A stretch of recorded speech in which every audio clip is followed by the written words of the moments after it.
श्रीमती पल्लवी पटेल जी। धन्यवाद अधिष्ठाता महोदय। आज इस सदन में चर्चा का विषय है अनुपूरक अनुदान की मांगों पर चर्चा।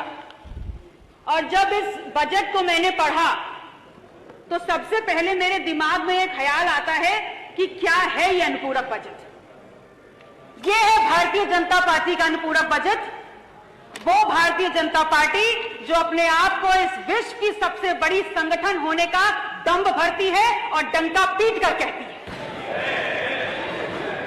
अगर डंका पीट कर कह रहे हैं तो इसी सदन में अभी 5 मिनट पहले मैंने एक टिप्पणी सुनी है बहुत ही सीनियर सदन के सदस्य के द्वारा कि सांच को आंच नहीं। तो अगर सांच को आंच नहीं है तो इस सवाल का जवाब दीजिए कि उत्तर प्रदेश क्या सिर्फ हिंदुओं का प्रदेश है? एक धर्म के नाम का, एक धर्म विशेष के नाम का तुष्टीकरण करते हैं और अगर पूछा जाएगा तो आप कहेंगे नहीं होता। कैसे नहीं होता? अगर नहीं होता है तो आप बताइए इस बजट में आपने जैनों को क्या दिया है? आपने सिखों को और गुरुद्वारों को क्या दिया है? आपने बौद्धों को और बौद्ध मठों को क्या दिया है? आपने कबीर पंथों को क्या दिया है? और बहुत दूर मत जाइए, आपने नाथ संप्रदाय को क्या दिया है? क्या ये धर्मास्थल और इन धर्मों में आस्था रखने वाले लोगों की आस्था नहीं है? आपके लिए बहुत अहम है कि इन विषयों पर चर्चा और आपको इस बात की तनिक भी चिंता नहीं है और तनिक भी गंभीरता से आप ये नहीं सोचना चाहते कि उत्तर प्रदेश की बहुसंख्यक आबादी इस देश के दलित और पिछड़ा ने बनाई है और उनके हक और अधिकारों की चर्चा इस सदन में प्राथमिकता के आधार पर होनी चाहिए।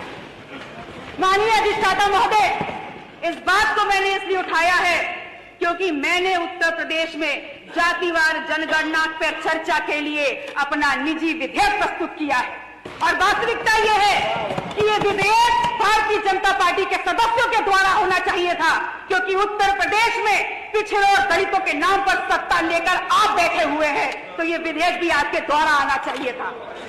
और ऐसा नहीं है, पर्याप्त संख्या में भारतीय जनता पार्टी में पर्याप्त संख्या में दलित और पिछड़ों की नुमाइंदगी करने वाले, प्रतिनिधित्व करने वाले यहाँ पर सदस्य बैठे हुए हैं, लेकिन सब के सब पंगु हैं और आप पंगु हैं। इसलिए यहाँ पर आप शेर कहें या कुछ भी कहें, सच्चाई नहीं छुपने वाली। माननीय सदस्य, माननीय सदस्य पीछे क्या है? माननीय सदस्य यहाँ पर दलित और पिछड़ों का काट करने का काम कर रही है।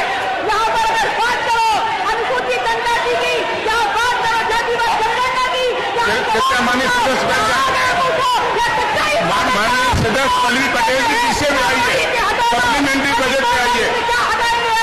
जिस सदन में दलित और पिछड़ों की बात पर रखी जा सके तो वही जितना किया जा सके ऐसे सदन में मैं क्यों बैठूंगी? क्योंकि मुझे समाज के नाम पर दलित और पिछड़ों की आवाज उठाने के लिए बताया है। इसलिए पल्लवी पटेल जी, माननीय पल्लवी जी, आप लोग माननीय पल्लवी जी पीछे पे आए, पीछे पे सप्लीमेंट्री बजट पे। माननीय अधिष्ठाता जी, बैठ जाए।